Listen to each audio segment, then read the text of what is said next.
Hey folks, with the passing of Florian Schneider a few weeks ago, I was prompted to come back down here into the studio, into the basement here, basement studio I guess you would call it, and dust off an old project that I had trying to do my own version of Home Computer, one of my favorite Kraftwerk songs from many years ago. I've been listening to Kraftwerk since about 1981 when the Computer World album came out. And I've always loved the sequences, the sequencer work in there. And I had tried to figure out the sequence that they use in the song Home Computer.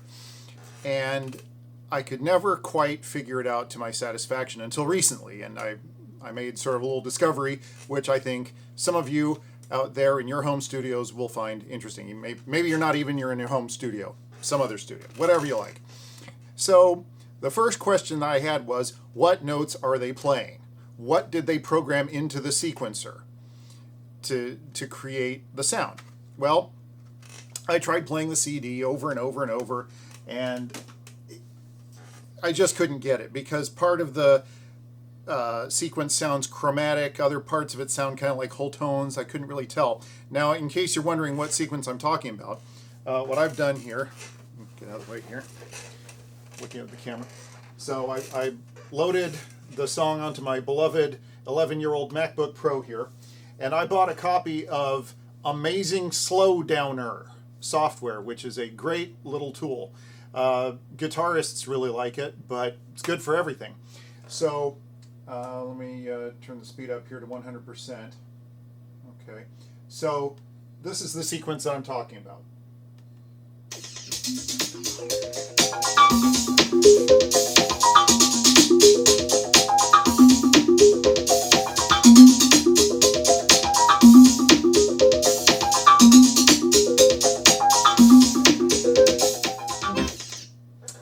By the way, I have the computer plugged into a guitar amp, so I'm listening to that.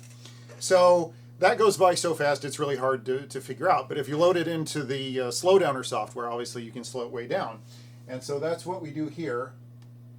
I'm going to take the speed, I'm going to turn it way down to 25% of normal. Now, what you can do is just play it slowly and listen and just try to figure it out a little bit more that way. Now, I know enough about synths, and most of you probably do too, to know that that sound that they're using with the sequencer is a sine wave. Either sine or triangle, probably a sine wave. It's a mellow sound, doesn't have a lot of harmonics, so you can put a patch on your synth, whatever kind of synth you're using, and it's going to sound closer to what they're doing, which is going to make it easier to figure out what notes they're playing. So you play it back slowly, and it sounds really funky.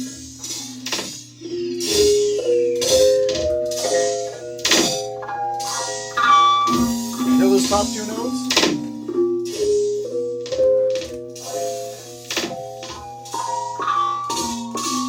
You can eventually figure out that those are the top two notes of the sequence. Hear that?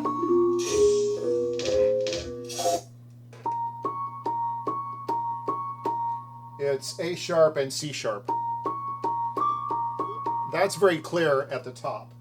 So then you just keep listening and just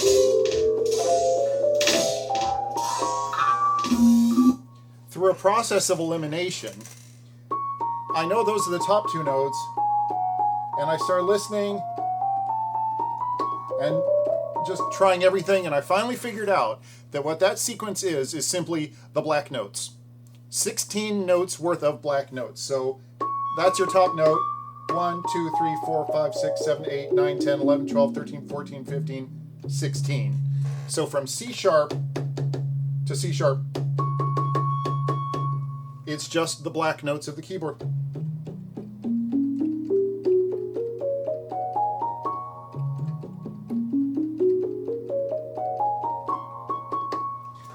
But there's a little bit more to it than that. If you just listen to those notes, it's hard to grab what the pitch is because it seems to change and it's not very definite. The pitch, for me anyway, I had a hard time figuring out what notes they were. Even when it was slowed down, I figured out that it's not just one note, it's an interval. You're actually hearing two notes. And if you listen closely, I don't know if you can pick it up.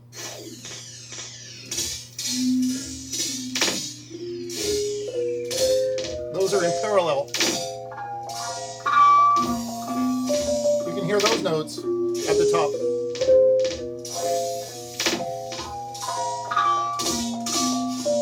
Hear those notes?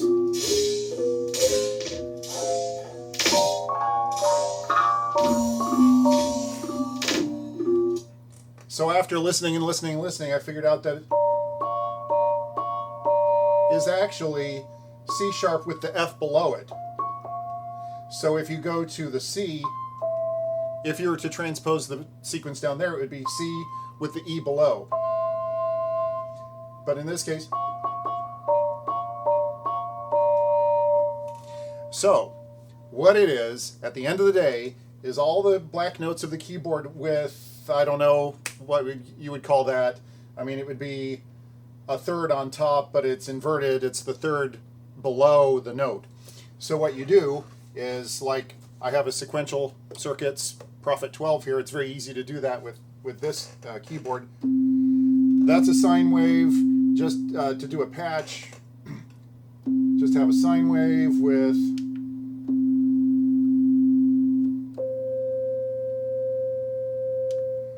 add that third below. Hear that?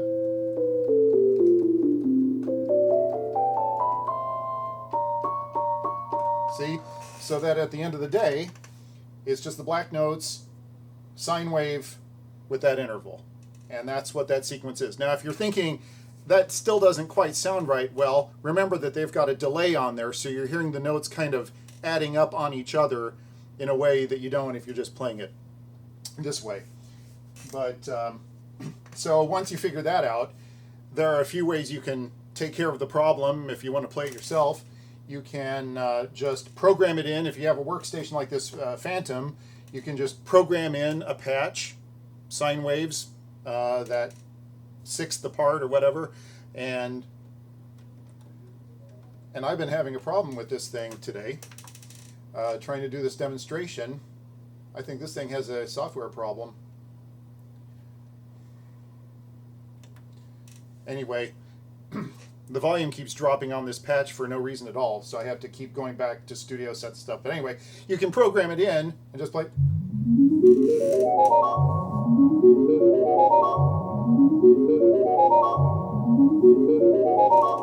like that. That's the easiest way, especially for me, since I'm programming the whole song.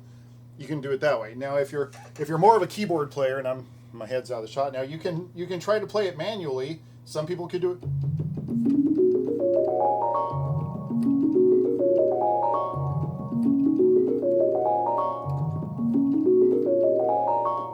like that. A little rough on my part because I'm not that great, but keyboard. But there you go.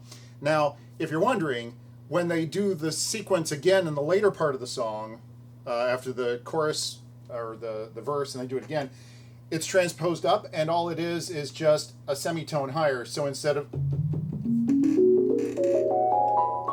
it's just,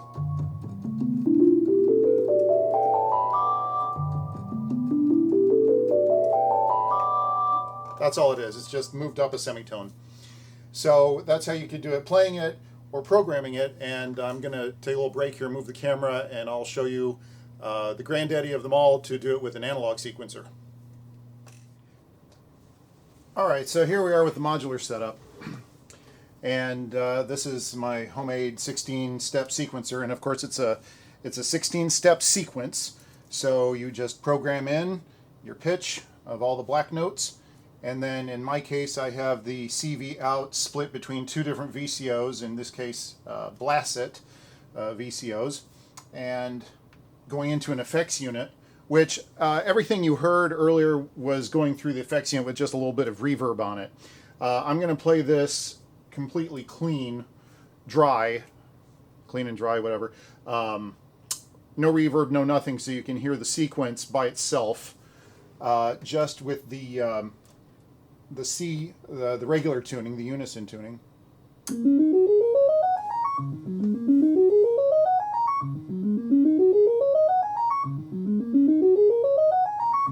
Okay?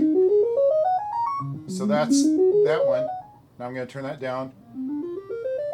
And there's the other one. Tune that sixth apart. Leave that down and then turn up the unison.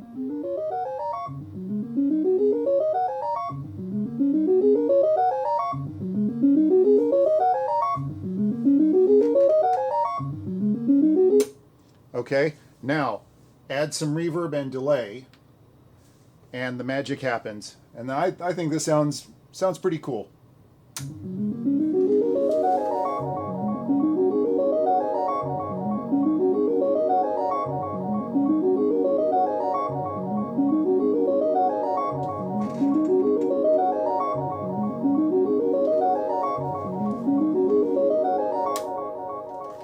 And for reference, once again, let's hear the original.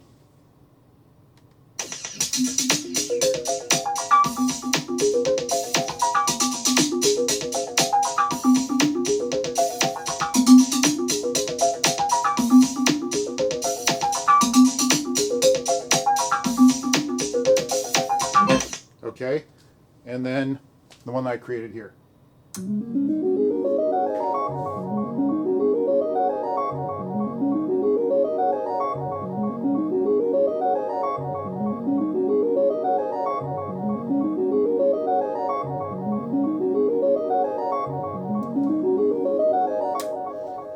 Not identical, but pretty darn close. And now the next thing to figure out is all the tricky drum patterns that go on behind that sequence, because of course anytime I play from the CD it has the wonderful backing rhythms in it, and that's going to be really tricky because so many of them are similar and they're behind the musical sequence, so it's going to be a little bit of a task to get that figured out. But hey, I think it'll be fun. And just to prove that it must be okay, it attracted the attention of Ruffs the cat. There she is. She likes the sound of the sequencer too, so she came running. So if she says it's okay, it's got to be okay. All right, well, I hope you found this rather long and winding road somewhat interesting, and be looking for my complete take on home computer in the future. Over and out.